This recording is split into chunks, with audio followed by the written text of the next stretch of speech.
Buenos nachos, amigos, and welcome to Hallyujuku, an East Asian pop culture podcast with a couple of friends that are up to no good.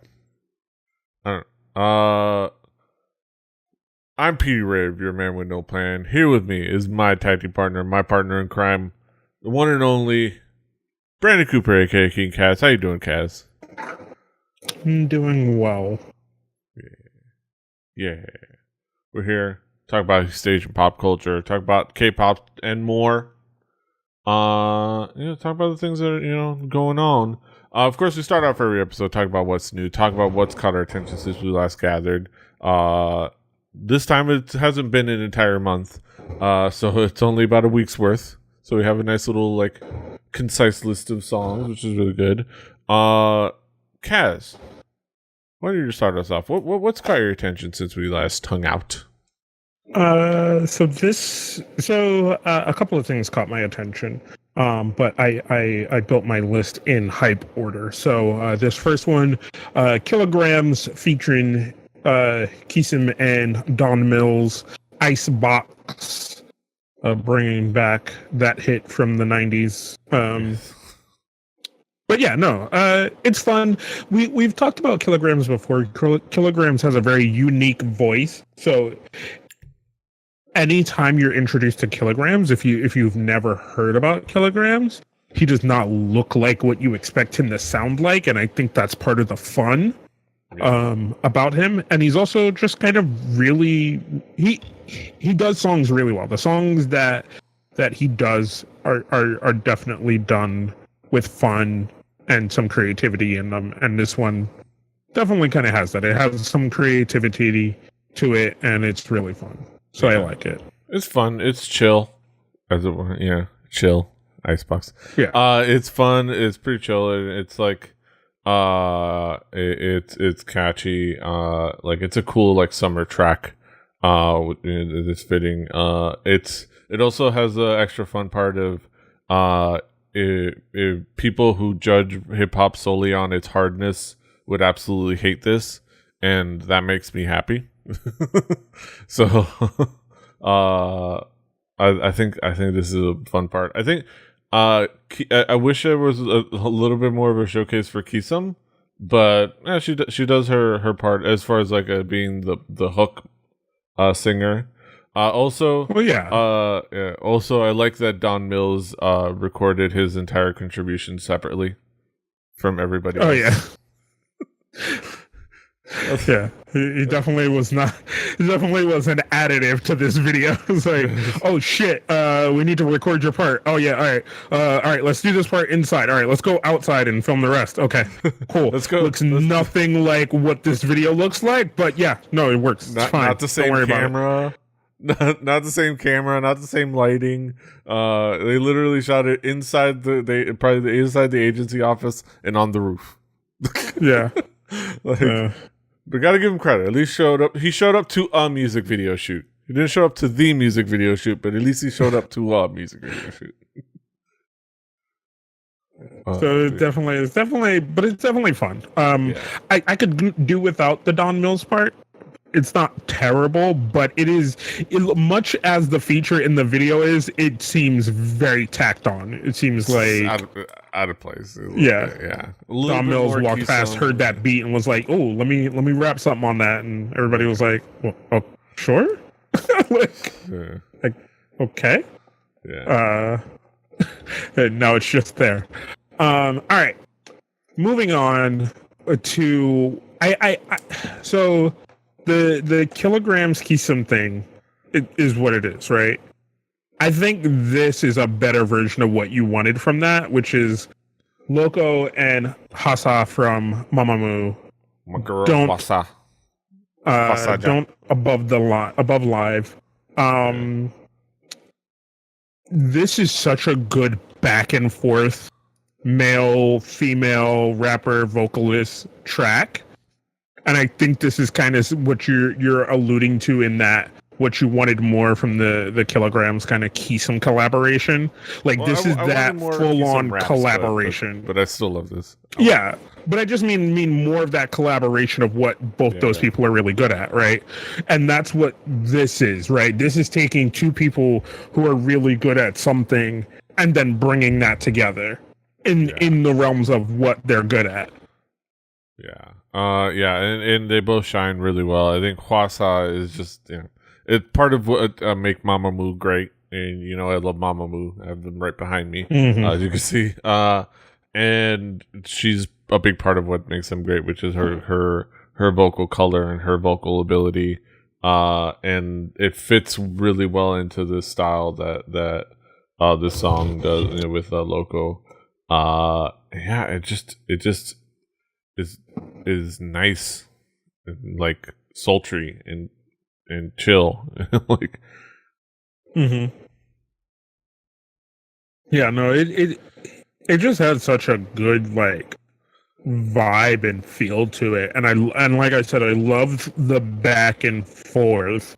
Like, this is definitely, it might sound weird to a lot of people in some kind of way, but if you look at it and designate it as what it is, it's definitely a song that's meant to be performed live, which they have done a bunch already on different programs and things like that. They've done this song, and that's where it plays really well. It plays so well with them on a stage playing off of each other, and I think that's what it's all about. So I really, really enjoyed the fuck out of this. Like, I like Loco. Mamamoo is pretty good for me too. So, like, you mix that flavor together. Thumbs up from me. Yes, put that flavor in your ear. But last but not least. Last but not least is a track I kind of came across. I definitely been talking about trying to get back into Japanese K-pop, and like a sign from the heavens, the clouds parted, and this track was bestowed upon me. So this is Bish, non tie up. So if you're very unfamiliar with the Japanese K-pop scene, as I am, this is Bish, who have been around since, I think, 2014, 2015. Yeah. Which people who brought you Beasts. Beasts. Brand new idol shit. Some of their other tracks, there's some good ones, there's some bad ones, but this is a motherfucking standout, bro. Like, I love this track. I just love it from just the opening tone of it. I love those, like, strings. There's definitely a lot of copy and pasted graphics in this from whatever Premiere pack they bought, but I don't give a fuck. Yes. The video is awesome. The song is awesome. I love the costumings. I love the colorization. I love everything about it. I love their vocals. Yes, it's like the and I definitely love their attitudes in this song. Like, yeah, it's definitely cyberpunky. Cyberpunk After Effects pack. It's like, I think it works well. It has like a nice gravitas to it and a nice like intensity to it. I think that's really solid and like has a nice musicality to it.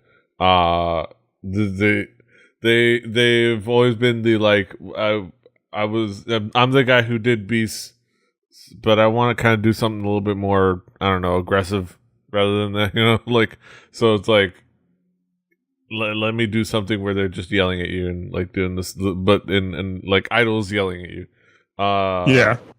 And I think it works. And of course, this is my observation from like limited exposure to either Beast or Bish. But it's cool. I definitely say this song and a few of their other ones come out of this kind of new age of Bandmade and other groups getting a lot of push off of the baby metal just domination of music. Not even a specific, just music. Baby metal has kind of dominated, and in a sense they've brought about kind of a different sound and flavor to idol stuff that is now mixing in a lot of metal elements. I give Bandmade a lot of credit in my eyes, in my opinion, as just being kind of natural to what their process is. I think Bandmade and their uptick would have existed no matter what. You know? Yeah. I think the sound in this, if you go and listen to a lot of other Bish songs, is trying to find that sound, This is still part of their process of trying to find a sound that creates a hit for them. Yeah. I think this is really good. And in what I'm liking out of Japanese K-pop right now. I mean, Japanese pop right now. We talked about Japanese K-pop. It was Cookie Jar by Red Velvet last week. But I don't know. I kind of poo-pooed it at first as everybody being a Me Too to the idol rock thing. But there's so many elements in this. Just like there's some operatic moments in this. There's some straight up J-pop mixture in this. Yeah. And I think it all works well together, and I think that's something that you have to take advantage of. I think like I said, I haven't really been paying attention to the Japanese music scene, but I think we're getting away from the process and the system of what everything has to sound like, and things are trying to be a little bit more creative, even still so in a system. Yeah, but I like so many elements of this song, and I may not be 100% on this group. I might be 100 on this song, but fuck it. It's a moment and it hits, and I think it's something they should run with. Yeah, I think it's definitely this is all true of, let's say, specifically in the idol scene, because Japan is a huge music market with, I think, with a lot of diverse artists. I think which we don't scratch the surface enough on the show, just because it's hard to get into their music scene, but yeah, this is definitely an interesting development in the idol scene specifically. Yeah. But yeah, speaking of interesting developments in the idol scene, I guess, I don't know. Just fishing for a segue there. Moving forward to my end of the list, I just have a few songs here. So A-Pink are back after a good chunk of time being away, like doing their own thing and being away and kind of like I don't know, just doing things as one does late in their career.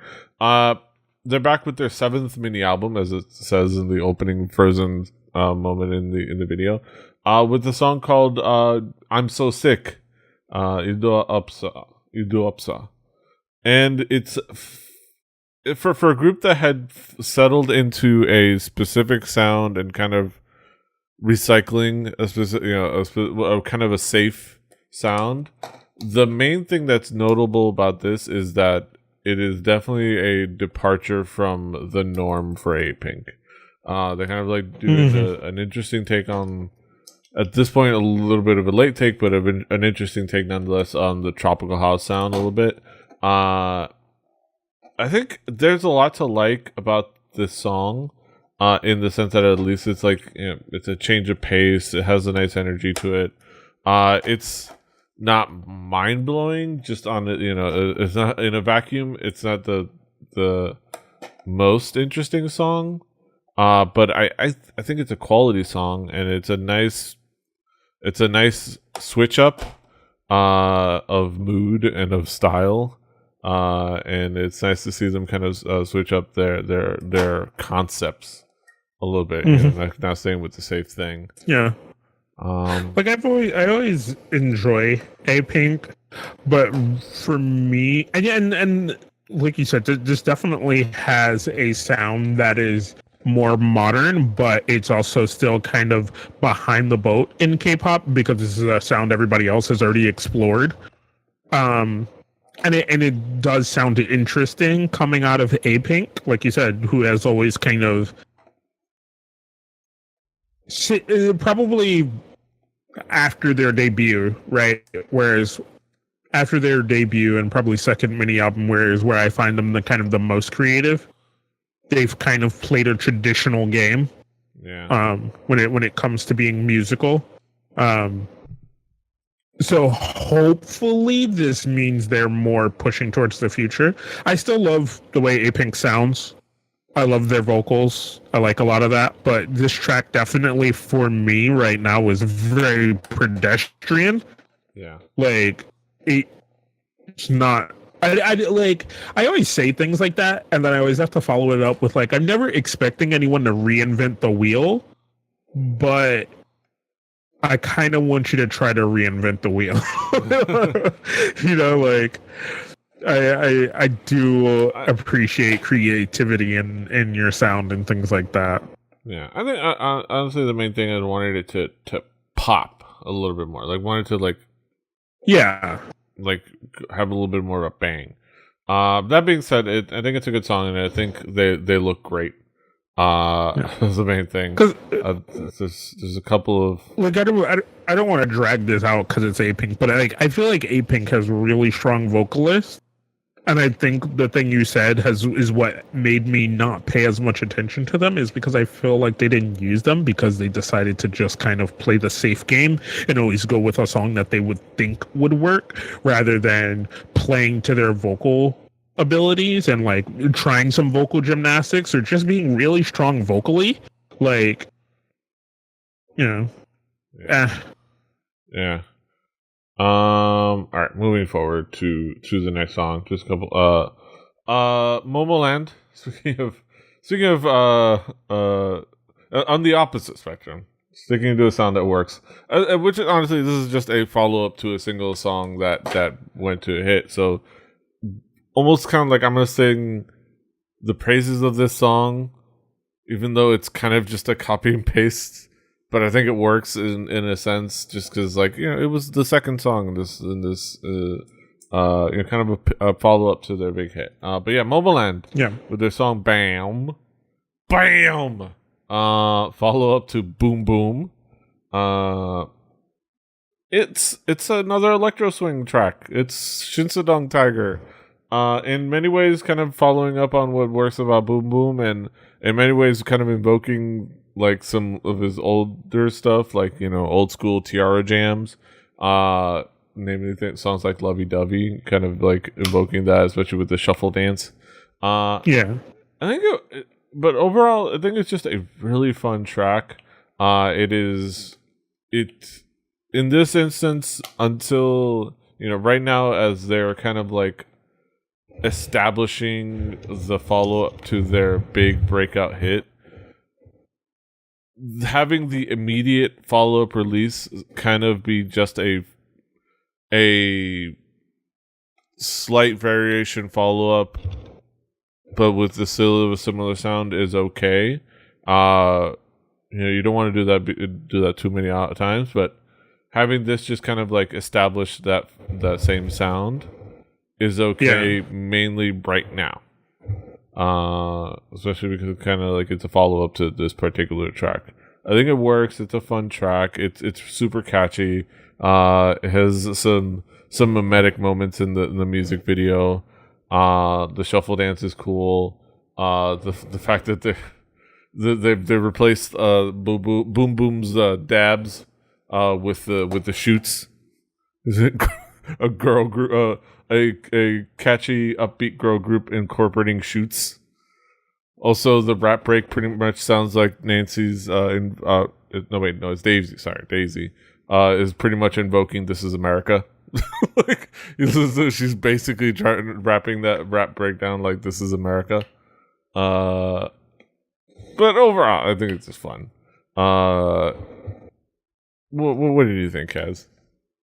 I enjoyed it. It was fun. I kind of like the electro swing sound on girl groups. I think it plays well, and you can have fun with it if you're willing to play it, and they were willing to play it and have fun with it. So stuff like this is always interesting. While I also agree it does almost come across a little odd, but I think it's one of those things that play better when you understand kind of the theme. Yeah. You know what I mean? Like the boom, boom, bam. So if you kind of keep that theme in mind, it plays really well. But we've talked about this before. We've talked about how kind of the Asian music industry moves slow sometimes. Yeah. So whereas this should have been an instant follow up, like I mean, I would have loved like one video to drop and then like a week later another video to drop. Like I think it's been like almost it's been a little while between these videos. So Yeah. I think it hits better if it's instantaneous rather than waiting. Yeah. Which is what which is what you do in Asian music. You kind of wait. Yeah. Yeah. But yeah, overall, fun song. But yeah, moving forward. Kind of just only touching on that. Moving forward. My next track. So I'd been meaning to kind of point out the fact that I kind of gone back to check out UNB, the male counterpart. The male group to come out of the unit, as I talked about in the past. I had been paying a lot more attention to Unity, the female a counterpart, the female half of it. Mainly because I had a bit more of like people that I liked and people that I knew from before, whereas a lot of the guys were either from groups I wasn't really familiar with, or like I think before the show, I could probably, out of this list of guys, I would have named one guy as the guy that I knew of, and that was Field Dog. And that's from like watching like Let's Go Dream Team and some of these like sports shows. I knew him as the athlete that I think supposedly was in a boy group or is in a boy group, but I wasn't as familiar with Big Star. But I had. And I think for some reason, and I think I definitely feel bad that I hadn't like stopped to check out their tracks.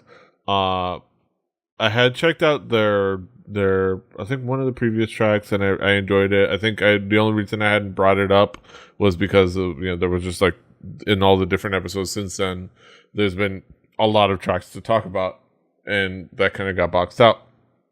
But I wanted to talk about this one, Black Card. The one they came out with recently, just a couple days ago, and so it's really solid track. It's a really solid boy group track. I think there's a lot to like about it. Music, there's a lot to like about like their performance and their style. They have solid vocalists, and solid like fantastic performers. The song has a nice like theatricalness to it.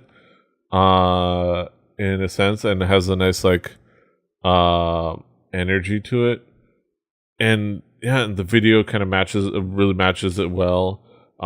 If you look at the video and think, man, I could have sworn the unit was about forming 9-member groups, there seems a lot more dudes than 9 there. Is because they brought in a few of the other contestants to kind of like do some, to be in the video and into the performances as support, kind of like flesh out the choreography, kind of give it a little bit more of a size and an epicness, I guess, to be backup dancers essentially. But they kind of like they wanted backup dancers, but let's bring in some of the guys from the show to kind of like it'd be a fun thing to have as part of the comeback. But yeah, overall a really solid track. I don't know, what did you think, Kaz? Okay. It is solid in its makeup, but it is very also forgettable. Because it is just it's the very essence of K-pop. It's very produced. It's here's your part, here's your part, here's your part, here's the group part. The best thing about this, I think, like you said, is the performance of it. Yeah. It's definitely the choreography. It is very fun, is very theatrical, is very big stage style stuff, which is, I think, what you want from a group like this in that sense, which is why you said, like you said, the filling out of having more people there to make it seem bigger and more grand than it actually is. But I don't have a problem with it. Yeah. But it's definitely not something I find super duper special. Mm-hmm. That's definitely understandable. I think yeah, it's not Yeah, I think it works well, and I've been enjoying listening to it, and mainly I have been enjoying watching the performances. I think that's the main focus. Yeah, the performances are just super solid and kind of fun to watch. And it's been cool to kind of see them support this group post show. I'm just hoping for. I'm looking forward to Unity's next track if they do get one. Which they should. Hopefully they get something else that's really solid for them as well. But this another. I'm gonna definitely try to make sure I also pay attention to UNB, the dudes, the boys. But yeah, moving forward. Last track. Nothing major to say here. Just this last one. It's a little bit out of left field. Not K-pop at all. Not even close to that. It's a really cool little indie group called Decadent. They came out with their self-titled album, including a music video for their song "Disease" or "Byung." It's a very cool, weird, kind of like artsy video and song. They call themselves rather than a band, they call themselves an arts collective. For how fun that is. Mainly because part of their live performances is live painting on top of just their performance, which is really cool. Which is cool. I think like it makes for like a cool experience. I would like to check out. I think that the song is solid. The song, I think, if I were to describe it, has elements of like indie rock, alternative, and like jazz in some senses. It's like. I almost want to call this like track, especially like this track in the video and this experience, as if like, what if Radiohead listened to jazz sometimes? like it's very much evocative of what like Radiohead would do, but like in Korean, obviously. And I think it works. I think it's really solid and really cool, and I might end up bringing this album because I've listened to a few of the tracks and they're definitely fascinating. I might bring this album to the guys at Record Breakers. I don't know. What do you think, Kaz? It's definitely artsy, and I don't mean that in a bad way. Like I mean, it's very artistic, and I like that about it. I feel like I'm trying to think like the best way to put it. Like I just feel like it definitely has this air about it that makes it fun and makes it interesting and makes it like something to grasp onto and just really feel the vibe of. Like it's a very vibey kind of track, it's definitely like something you kind of just vibe out to and have fun with. So check out Decadent and check out that album. It's on Spotify. It's a bunch of places. There's also a review on Korean Indie if you want to go check it out, which is the reason I want to thank Korean Indie and by extension, obviously Asian Junkie, for letting me know about this album because they have a full review on koreanindie.com, I think. But yeah, the review's up there somewhere. So check that out, their thoughts on the whole album, and check out the album. But yeah, that's it for what's new. We're going to skip on over to our headline segment, so see you on the flip side.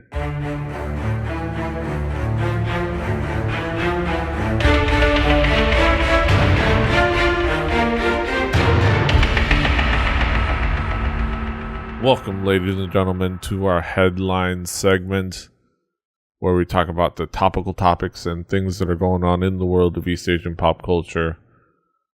I'm your anchor man, Pete Burgundy. I don't know. We're here to talk about some topics, talk about some things going on. I wanted to first highlight a really cool article. Really cool article from the website Cult Scene, cult with a K. It's an article called Debunking the Factory Narrative, K-pop's Authenticity and Shifting Gender Politics. I'm not going to go through the entirety of the article. It's somewhat lengthy, not too lengthy, but somewhat lengthy.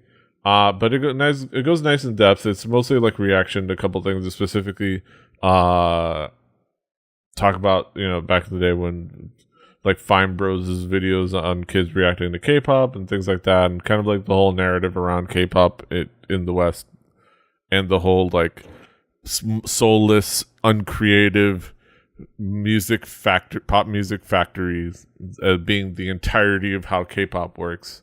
Yeah. And I think it does a really good job, and I encourage everyone to go give it a little read. Does a really good job of kind of having a nice balanced look of saying, hey, it's more than just that. There are issues. It's not perfect, but it is very similar to other pop music industries in that respect. There are unique challenges and issues, like we've talked about countless times here on the show. But like I think one of the more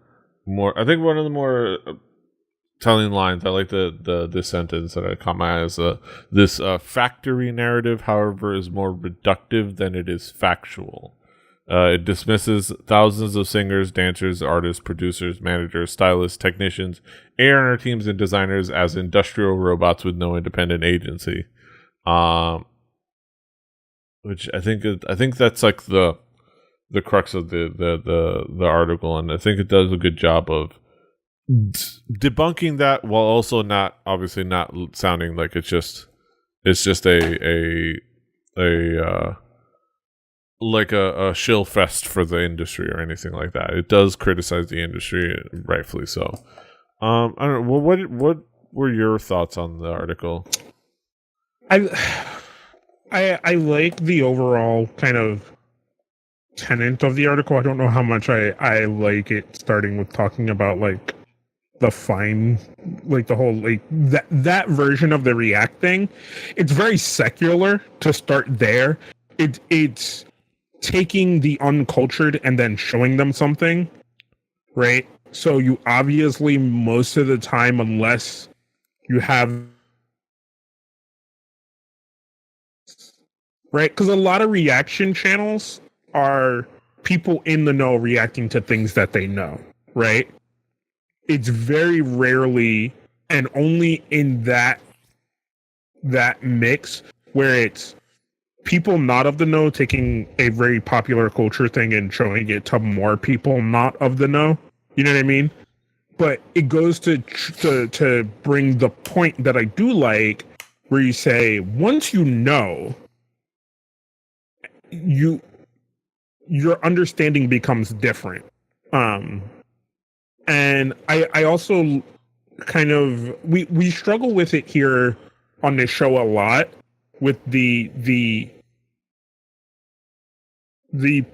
presented narrative, and then when we dig down into the narrative, and we always say it's hard because you want to support the people you like in their creativity, which is usually the artist. The thing that you're damning is the industry overall and how they handle everything else, right? So, and they go to point out really great examples of like G-Dragon, and a bunch of other groups who are very known to take their creativity, their style, their fashion, their thing into their own hands, and then use that in a sense to present it to the world. The thing we damn is that there's still gatekeepers in the Korean music industry, whereas here in America, we're getting to the point where we're getting away from the gatekeeping.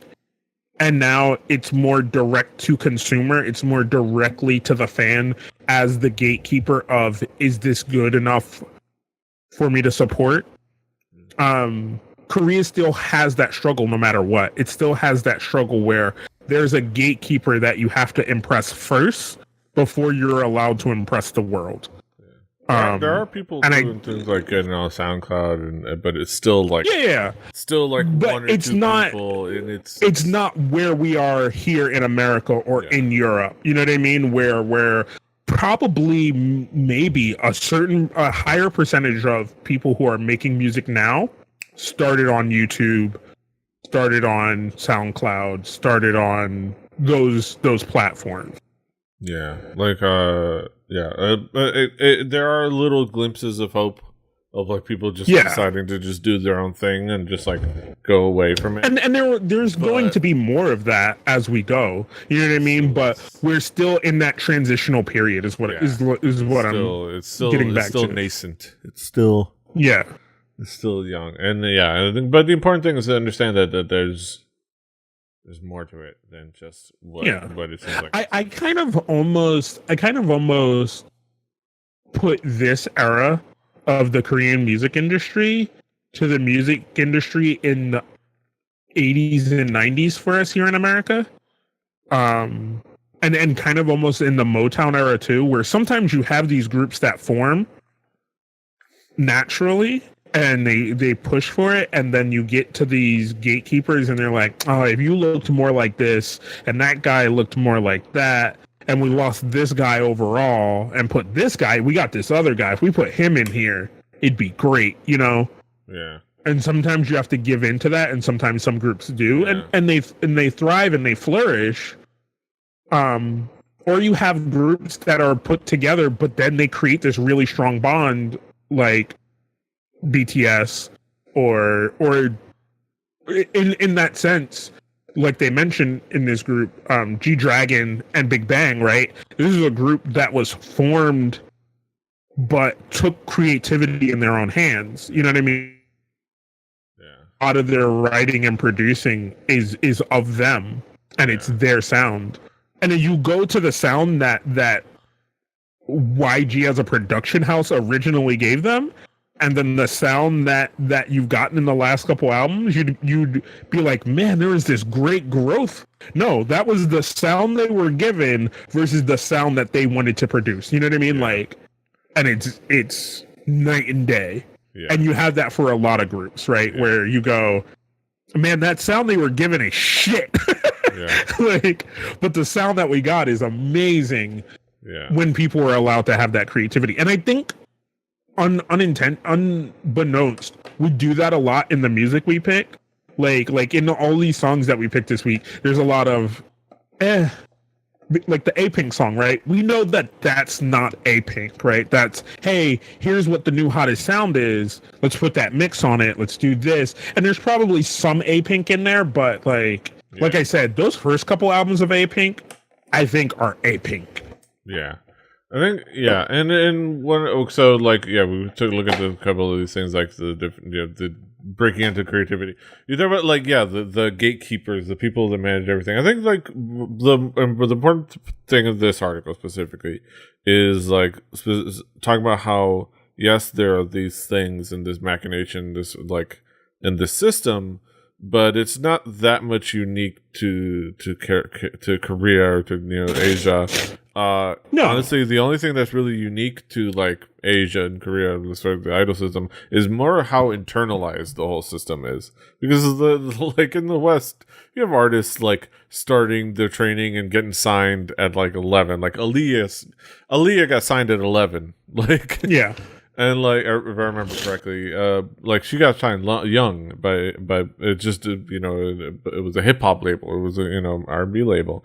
These artists they get put through and worked on and have teams behind them. Like I'll sum it down. Like the worst thing you say about like some of these K-pop groups and J-pop groups is say, hey, this group, this artist, this entity is a pop music machine whose music and image is meticulously crafted by a team of writers, producers, PR people, and management. But so is Drake. So like literally the same thing. Like they have more. Probably Drake has more of a team behind him, including writers. So it's like. It's not unique. So it's an interesting article. Yeah.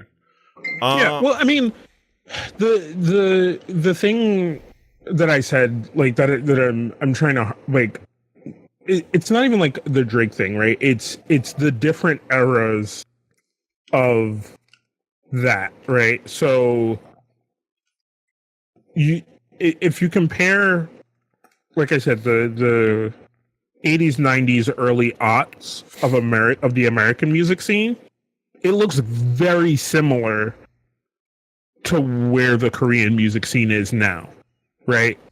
Where everything is primmed and polished and decided upon. And even music that people thought wasn't like grunge and rock and things like that, right? Yeah. Like that landscape of music, a lot of it in the American scene in that era is that of what the Korean and Asian music scene looks like. In a sense, you have some people who are standoutish that really have done it on their own and circumvent. You have people that went through the system and then turned the other way. And you have people who just straight burst through. And then after a while, things differ. And then now like you said, now we're getting there in that Korean music scene where you have the people who are doing things on SoundCloud. You have the people who are doing things socially engineering themselves into a state where they're like, hey, this is the sound I want you to hear. What do you think about that? And then taking the feedback from fans and in a sense polishing their sound to then drive back. You know, I'm just saying the polishing is now going more into the hands of the artists themselves as to how they want to polish their sound. Yeah. And it's getting away from the gatekeeping. Like we were fucking hardcore gatekept in the 90s and 2000s. Like I love the fuck out of NSYNC, but that was some gatekeepy bullshit, brother. Like, no, that was it was gatekeeping as fuck. And there is still a system in place now for the pop machine, you know, even in the West, but that's not the end all be all. Like, it's also hard, more recognizable, right? And even your Drake example, right? To a certain extent, the Drake polishing is still driven by Drake, right? It's a polish and it's a produced and it's a team. And Ghostwriter. But he, in a sense, is a driver of that force. You know what I mean? He's like, hey, I want you to work on this. Hey, I want you to work on that. You know what I mean? Like that driving force, I don't mind as much as a bunch of dudes in suits going, well, the 18 to 20 demographic really likes when people do that. You know what I mean? Like, I'd rather be the person. A little bit of that, I will say, with Drake, but your point is still valid. But what I'm saying is, like, say this show itself, right? If we did it on a radio station, there'd be someone else who's like, you know what? I really want you guys to talk about this thing because this thing is hitting right now. Whereas we if we really wanted to, like if we really wanted to, we could dig down deep as to like what the 14 and 15-year-old American K-pop fans like and drive that for fandom, you know what I mean? And listens and attack that if we wanted to, because we could decide that we wanted to do that. Yeah. But we're not doing it because we're not doing it because it's forced upon us. At that sense, you're doing it because you want to attack that demo. And that's, to me, you making that decision to want to attack that demo and take that research and look at social media and be like, what are people listening to? Okay, I wonder if I can make that kind of sound. Yeah. I can. Fucking great. Then I'm going to do that. You know what I mean? I appreciate that more than YG telling G-Dragon, hey, people really love Island Funk right now. Yeah. You know what I mean? Like, yeah. I want G-Dragon to be like, yo, people are really in the Island Funk right now. We need an Island Funk track. We could do a fucking Island Funk track. Fuck yeah, we could do an Island Funk track. Yeah. It's the same thing. And yeah, it's probably nitpicky as fuck, but I just love it when it comes directly from that person. But yeah, it's definitely, I agree. And before we move on, I want to say, I did dig a little bit at Drake, but at the same time, if you all are getting excited to dunk on Drake because he has ghostwriters and things like that, here's the thing. So did Dr. Dre. So let's move on. Yeah. So like the legends did too. He does too. You know, it's all part of the game. It's all part of the game. You know, don't get yourself all excited. But yeah, moving on. Moving on to the to the debacle that continues to be a debacle. So we've been talking about this because this thing is literally, it was a boulder on a cliff, and then we were like, man, that's gonna fall, and it fell, and we were like, oh, it hit that lip. Oh no, that lip ain't gonna support it, and it's just continued to roll downhill. So this is all the MIXNINE thing and YG. If you listen to the show at all, you know where we're at. So at this point, as we said, YG tried to take a lot of advantage on who they were as a label and as a person in this whole thing. Yeah. It turned into a clusterfuck. Yeah. And like we said, people lost money, and when you lose money, you get angry. So now this is where we're at. We're in the anger phase of this. Yeah. Happyface and Happyface being the first decided to take action. Yeah. They're suing YG Entertainment for the MIXNINE debacle. Basically, kind of running it down. It's been because of all the back and forth, and because of them. Mainly, it's for breaching contract based on the first agreed upon terms as far as what the group was going to debut under, and then changing things last minute, and a lot of it if you look at it all they're asking for is like about $9,000 in damages. So they're not really asking for they're not asking for the house, and they're not asking for his whole building to be torn down. It's mostly symbolic, and they go on to kind of give a great statement about it. That Happyface Entertainment shared regarding the 10 million won. Quote, more than to be compensated for all the damages we have received, this is a symbolic amount filled in our hopes that Korean popular culture, the home of Hallyu, will progress healthily without the overuse of power by large companies. The agency also explained the situation following the conclusion of the program. Quote, until March, nearly 2 months after the conclusion of the show, YG Entertainment did not mention anything to Happyface Entertainment regarding debut preparations or plans. Although they knew the contestants' earnestness towards debuting better than anyone, they were neglected. Afterwards, YG Entertainment belatedly contacted the agencies of the top 9 after being flooded with criticism by the media and fans. Then, rather than sharing debut plans as written in the original contracts, they presented changed contract terms without any discussion with the agencies. This was to extend YG Entertainment's exclusive management period from 4 months to 3 years, which was only advantageous to themselves, end quote. Happy Entertainment commented that YG Entertainment then used the agencies not agreeing as an excuse to cancel the debut, quote, although they had the responsibility to fulfill the original contract if we didn't accept the changes.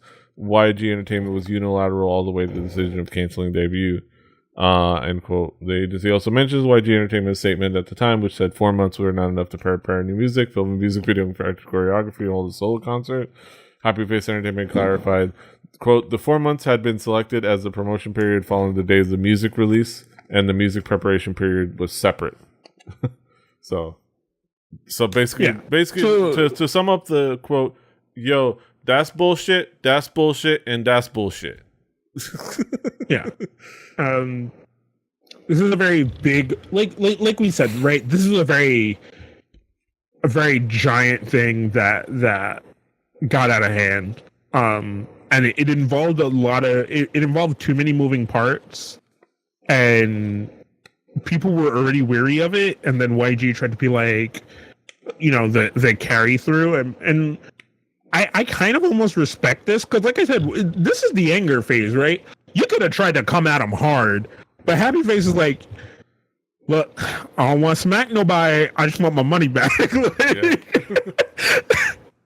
Yeah. He's like, as long as we get my money back, I ain't got to get to the slap a bitch phase. Yeah. If I don't get my money back, I ain't even worried about the money I spent.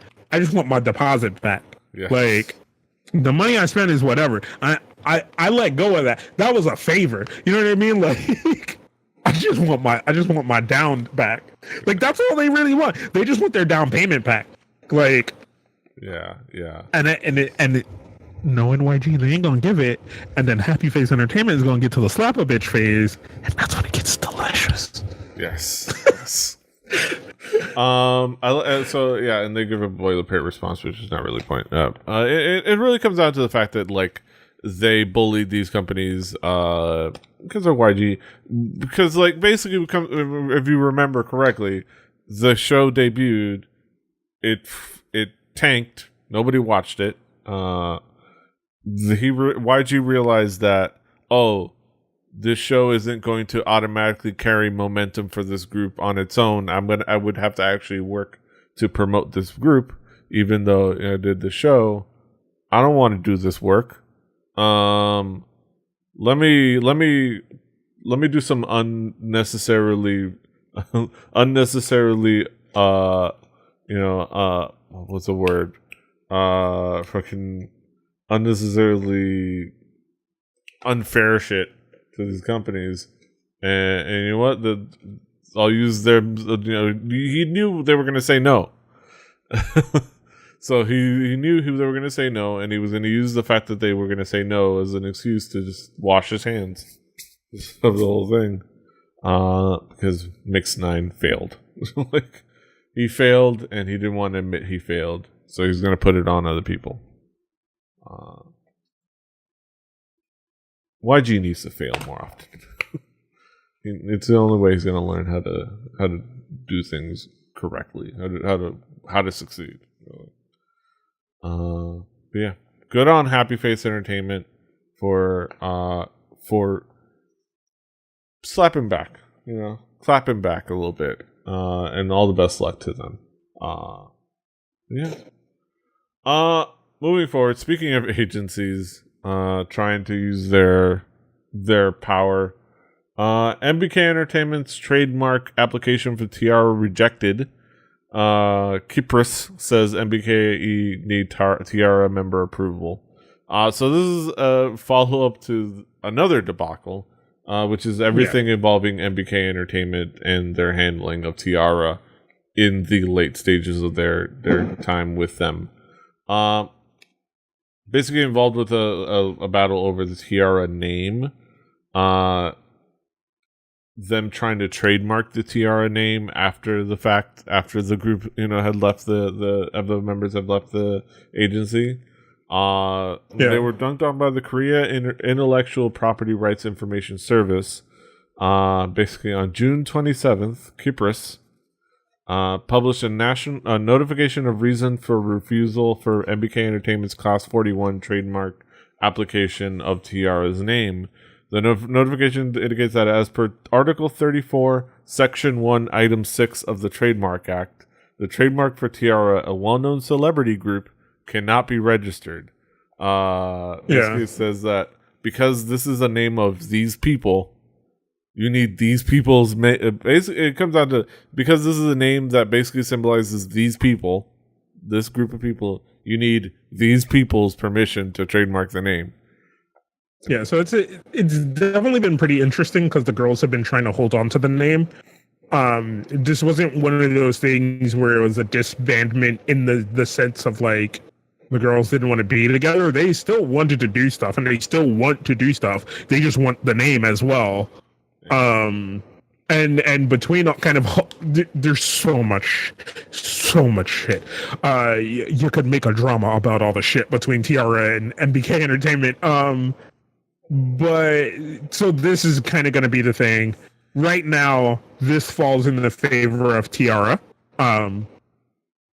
There's probably going to be more litigation that happens. Yeah.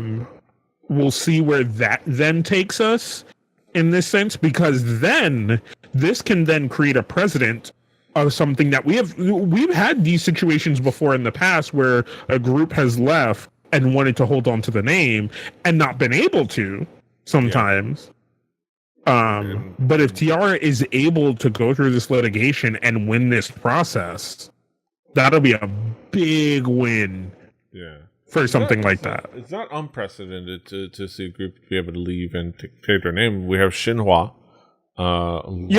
left SM, but we also have Beast, now known as Highlight, for Yeah. that very reason. Because and I believe with that instance it was because Cube owned the trademark to Beast beforehand. Yeah. So, which at that point they were legally in their right to hold on to that trademark name. They still kind of, But it doesn't mean anything without those people. You know what I mean? Like it's so weird. Yeah. Luckily, Highlight's still doing their thing and they're not harmed for it. But I'm sure they wish they could still be Batoost. But yeah, T-ara.